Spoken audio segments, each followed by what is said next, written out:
The unforgiving but majestic landscape of Gorno-Badakhshan, an autonomous region of Tajikistan in Central Asia. The land here is often above 7,000 meters high. Even the lowland valleys are 2,000 meters above sea level. This was the unlikely home of an ancient culture living in balance with meager natural resources. 70 years of Soviet rule brought complete dependency based on a heavy subsidy system and a loss of traditional survival skills. When the Soviet Union collapsed, so did Tajikistan. It was left with a crippled economy and an environment unable to support the population.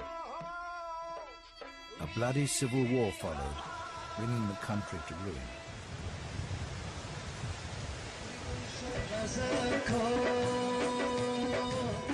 Since the end of major hostilities in 1993, the region has been making a comeback.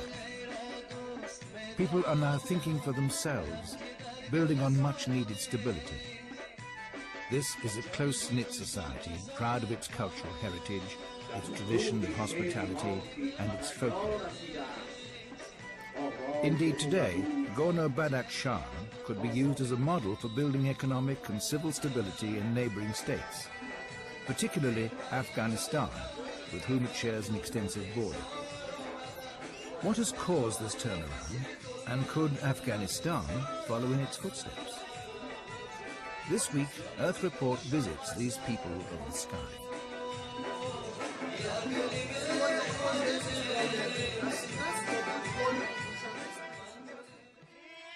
Tajikistan lies in the great mountain chains of Asia.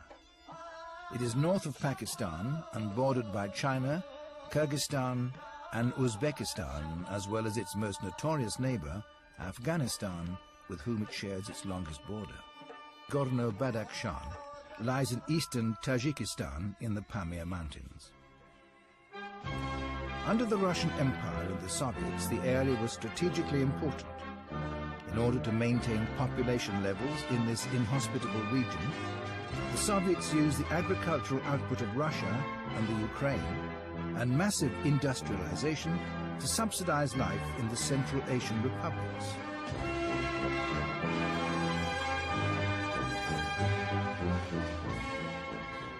Why these 210,000 people living in this place? I'm telling you that in the Soviet time, the Soviet Union did its best to keep here as much as possible people, because it was strategically border with China, border with Afghanistan, Pakistan. The government motivated the mothers, motivated the population to stay here and to have much more people in Gorno-Badakhshan. But life in Gorno-Badakhshan was all right. We thought, and people older than me, they thought it is excellent life. Cannot be anything better than this in the world. Everything was on the show, people had some job, and we didn't know how it is coming from where. But under the surface, all was not well. On that time, Gorno-Badakhshan provide food, for example bread, just covered 15% its need from its local harvest.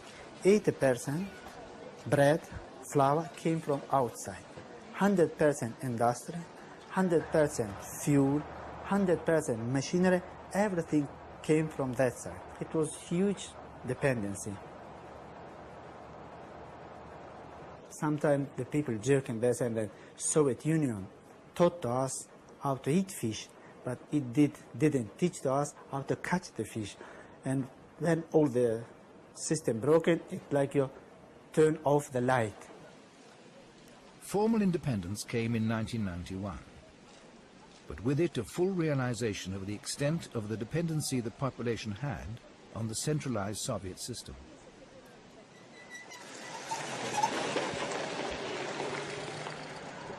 Worse was to follow.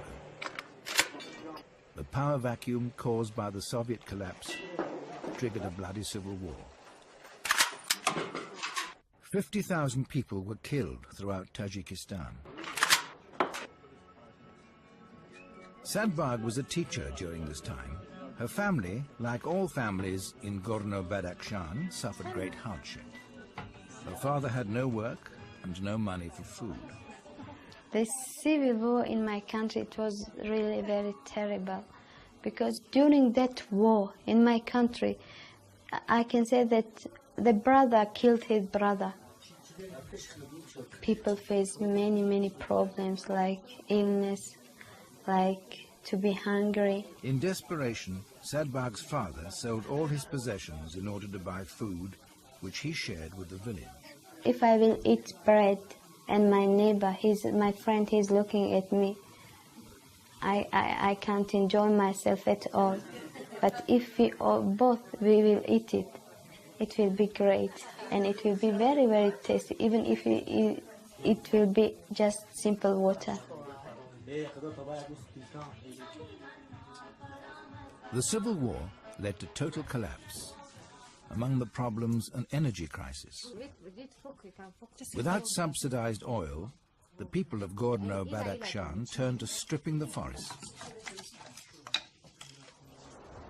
Within a few years, 70% of the forests were cut down. Without forest cover, thin mountain soils are lost, and flooding and landslides increase. The economy totally was broken. All the state factory, they all were broken. So many things were stolen. People didn't work, just fight. And now we are worse than the Central Asia. The country was starving.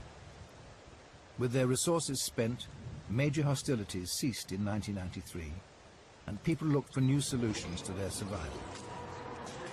One of the first development agencies to start work, beginning in 1992, was the Mountain Society's Development Support Program, a part of the Aga Khan Development Network.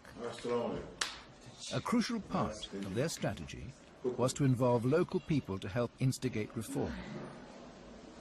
Sorbonne was an engineer before the Civil War.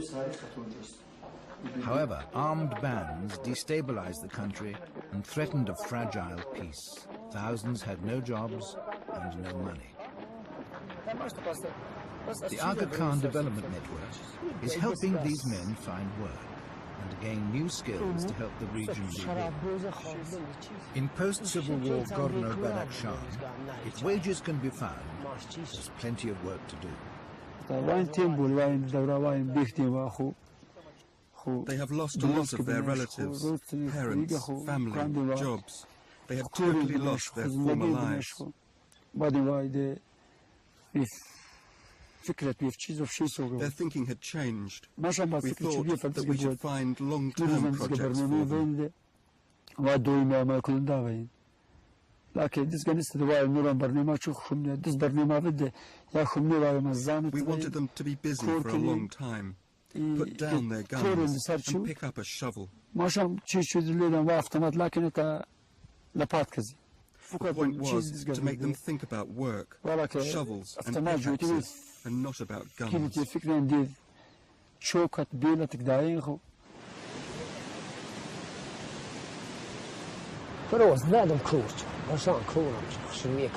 the war, I had a nice job, good salary, an apartment. It happened all in one night. We woke up in the morning, and there were strikes, meetings everywhere. It was a normal day for us. We woke up and went to work as usual. But by the end of the day, I found myself in the middle of the war.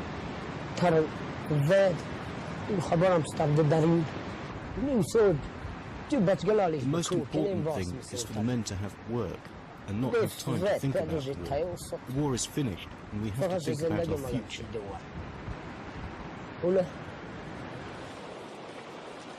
At 3,000 meters, nestling below a mountain ridge, lies the village of Darjan. It is too remote to expect power from the central energy grid. Yet today, the villagers are celebrating.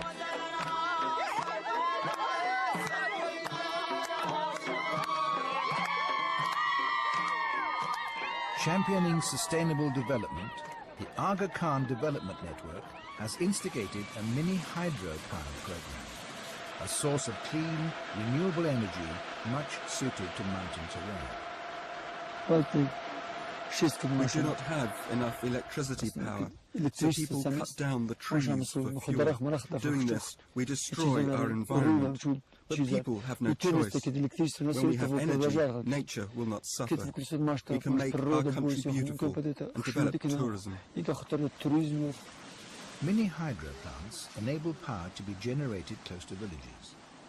They don't need access to a national grid and provide local employment opportunities. Without resources, the government was unable to guarantee services to remote communities.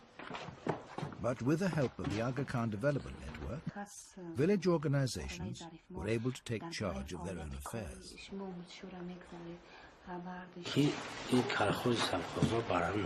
When the collective system disappeared in 1988, there was no organisation for the villages.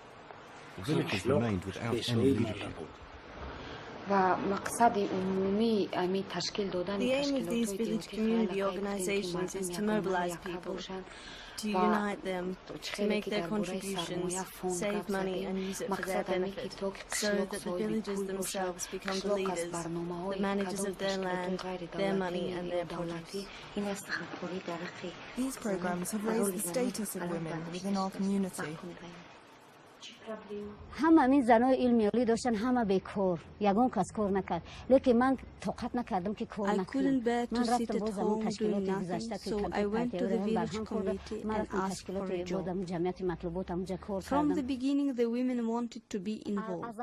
It was the men who didn't want them there. بسیار خواستن نه که مردم نمیخواستن. Village committees gave Marjan a forum from where she could organize community businesses for women. At first, they worked at home making pastries or clothes which were sold in the local market. The men wouldn't let the women go to sell them, sending their children instead. But when the men realized how much money could be made, they changed their tune. بعد ما وایو خاطر رفتیم خونه امون مردک رفتیم وای میپرسیم که امون زن میپرسد این نفر که چقدر درآمد کردی وای گفت 100 سومونی برابر معاش من خودم با نکن خیلی گو کردم 100 سومونی بعد روزی بعد شهرش کوچه بدیدم گفتم راه خیر تشکر بطر در حیات ما پیرورود درآوردی لحمش سمبوسه تیار میکنن و استخوانش آب میپزن ساری دسترخوان بمیورن وای مردک روز برود اینجاش غاز شدستن وای میگه این نتیجه کاری تو من اکه ساری گوشت میخرم This was a revolution in the life of the women. At first people gossiped about women being in the bazaar to sell things. It was an incredible sight. A darwazi woman selling stuffed animals.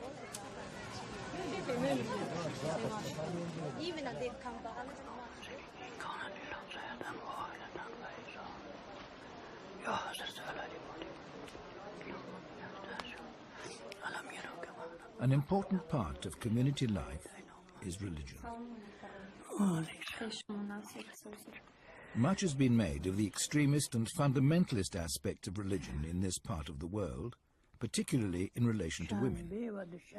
In fact, what we find in Gorno-Badakhshan is a tolerant, open-minded approach to the Quran and the teachings of Muhammad. Hazrat Muhammad said, my religion is like a tree. It is one tree, but it has many branches. It is the same with the religion. There are many branches in our religion. We have people of different countries, with different languages and traditions, but all follow Islam and the teachings of Muhammad. His life was an example for all of us.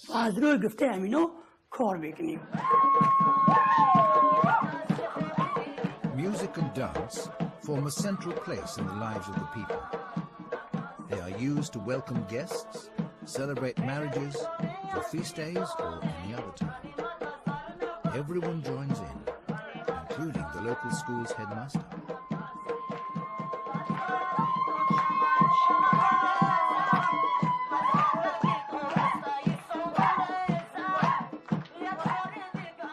مهمان نوازی این از گفته خدا و رسول و پیامبر خدای تعالی از روز اول که آدم خلق کرد خواست که روح در آدم برد ندرمد بنابراین نغمه درست کرده و نغمه قطعی روح با آدم درمد بنابراین آدم نغمه را خرسندی را دوست می دارد حضرت شمس این کتاب شمس در این میگه که چوب بیتراشی در آن بسته ستار خانه آدم صد ناله زار از دل هر تار برآمد تا روح نماند یعنی از روز اول که آدم خلق کرد تا نغمه قطعی مست نکرد و در آدم ندرمد یعنی بنابراین آدم همین خرسندی و نغمه را از اولین چیز دوست می دارد این The Holy Family and our peers all agreed that music has followed man from the beginning.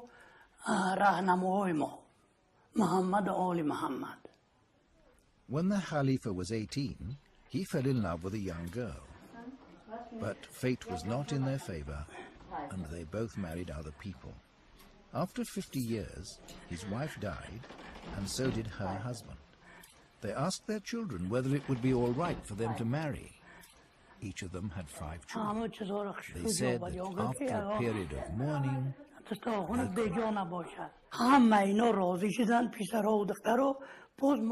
our children agreed, and we have a good life now. We love each other. Now everything is fine.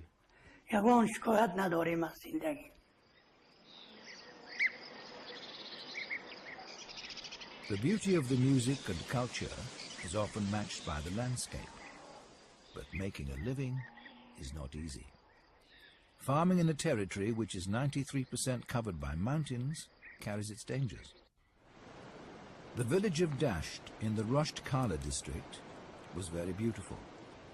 A traditional village clinging to the valley with a small river running through it. But during the hot summer months, the frozen snow high above melted, and just a week before our film crew arrived, there was a catastrophic avalanche.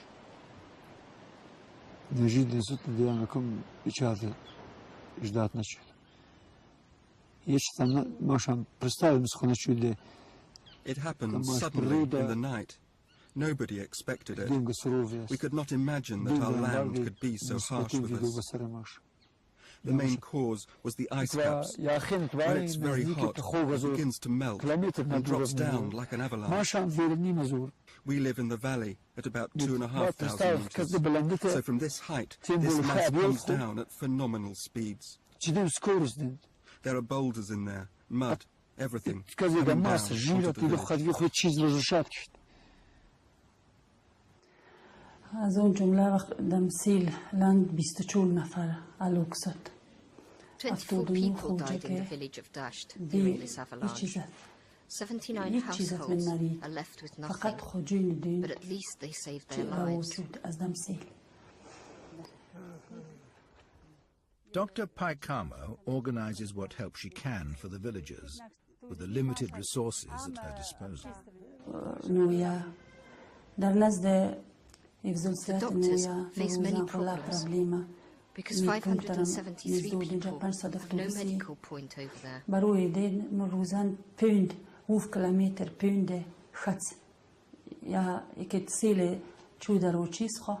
The flood washed away 7 kilometers of road. There is a huge lake there now.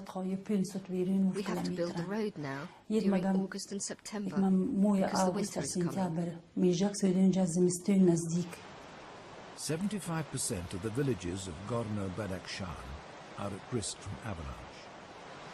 It's a serious problem which deforestation does nothing to help.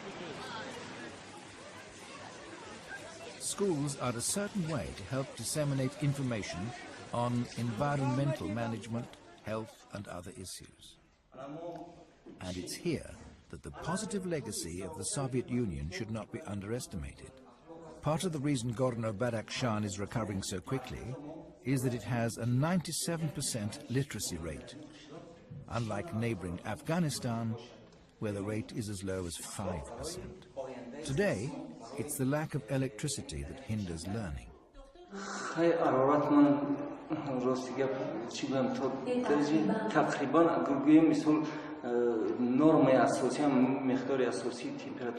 It is extremely cold in classes in winter. It's approximately -5 degrees centigrade. It is so cold that the students cannot even write because their hands are numb with the cold. On top of this, the salary of teachers has dropped so dramatically that many have left the profession or work part-time so they can farm land for food. The children, too, are often tired from helping out between classes with the family farming. Farming was not able to support the population. The old-style communist collectives were inefficient.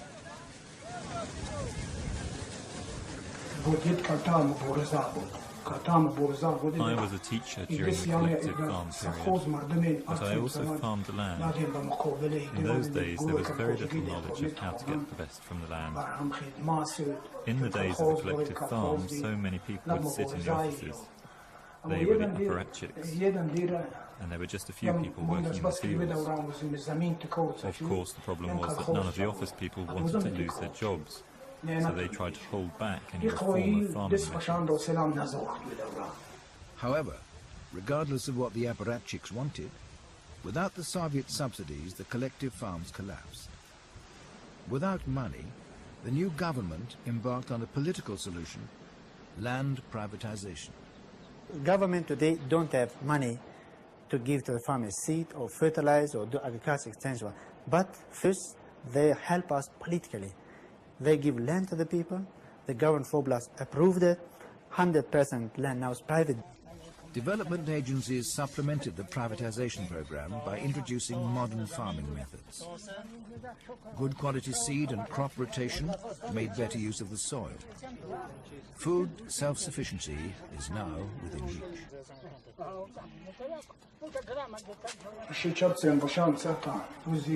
I would like to give one example. I remember during the collective farm period in this village, we had 7 hectares of land in the wheat, and the total harvest was about 7 tons. In other words, just 1 ton per hectare. Now I get 7 tons per hectare, which means my 1 hectare of land produces the same as 7 hectares did under the old system.